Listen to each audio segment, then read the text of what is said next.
가피풀 말씀 테마. 제 삶에는 은혜를 찾아볼 수가 없어요. 마가복음에 보면 하나님 나라를 다음과 같은 비유로 말씀하고 있습니다. 또 이르시되 하나님의 나라는 사람이 씨를 땅에 뿌림과 같으니 그가 밤낮 자고 깨고 하는 중에 씨가 나서 자라되 어떻게 그리 되는지를 알지 못하느니라. 땅이 스스로 열매를 맺되 처음에는 싹이요 다음에는 이삭이요 그 다음에는 이삭에 충실한 곡식이라. 열매가 익으면 곧 낫을 대나니 이는 추수 때가 이르렀음이라. 마가복음 4장 26절에서 29절. 우리는 흔히 무엇이든지 기도하고 구한 것은 이미 얻은 줄로 믿어라 라는 말씀과 같이 이미 이루어진 것을 그려보고 기대하기 마련입니다. 그래서 우리가 기도할 때 씨를 뿌리지만 우리가 응답받고자 하는 것은 이삭에 충실한 곡식이지 새싹은 아니라고 생각합니다. 그러나 중요한 사실은 마가복음의 말씀처럼 한순간에 그것도 당신이 원하는 시간과 장소에 당신이 원하는 만큼 뚝딱 응답이 이루어지지 않는다는 것입니다. 어떻게 된 것인지는 알지 못해도 하나님의 은혜로 처음 나오는 것이 바로 싹입니다.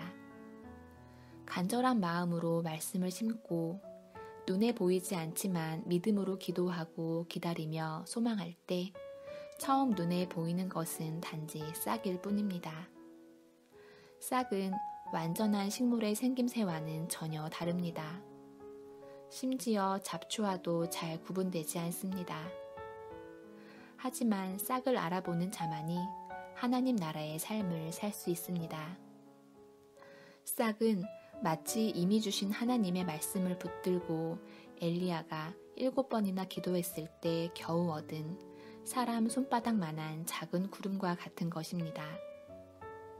싹을 알아보는 자만이 더 큰 믿음을 가지게 되며 곧 이루어질 실상과 증거를 더 확실하게 붙들 수 있게 됩니다. 그런데 싹을 알아보지 못하는 자는 잡초인 줄 알고 밟아버리고 여기저기 돌아다니며 이삭에 충실한 곡식만을 찾게 됩니다. 그리고 찾지 못하면 또 다른 씨를 심기만 합니다. 행여나 이번에는 곡식을 볼 수 있을까 하는 기대감으로 말입니다. 그러나 그는 결코 하나님의 놀라운 은혜를 경험하지 못합니다. 놀라운 하나님 나라의 삶을 사는 비결은 매일 싹, 즉 손바닥만한 구름을 찾고 그것에 감사하는 삶을 사는 것입니다.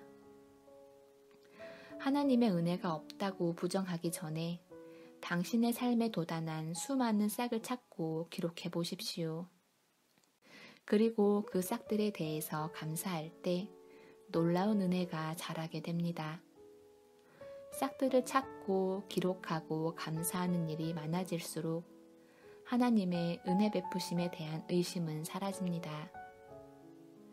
믿으면 믿을수록 더 큰 믿음이 생기듯이 은혜를 발견하고 감사하면 더 큰 은혜를 가져옵니다.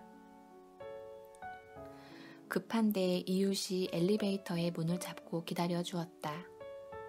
뜻밖의 반가운 이메일을 받았다. 누군가가 물건 싸게 사는 법을 알려주었다.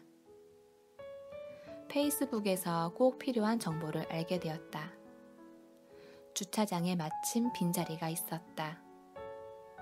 함께 식사한 사람이 점심값을 내주었다. 길가 포장마차에서 군것질을 했는데 아저씨가 덤으로 하나 더 주었다. 내가 한 작은 일에 대해서 그 사람이 정말 기뻐했다. 전화통화를 하는 중에 내게 꼭 필요한 정보를 듣게 되었다. 나에게 꼭 필요한 물품이 홈쇼핑에 나왔다. 신호등을 미처 확인하지 못하고 길을 건너는데 차가 서주었다. 내가 정류장에 가자마자 버스가 왔다.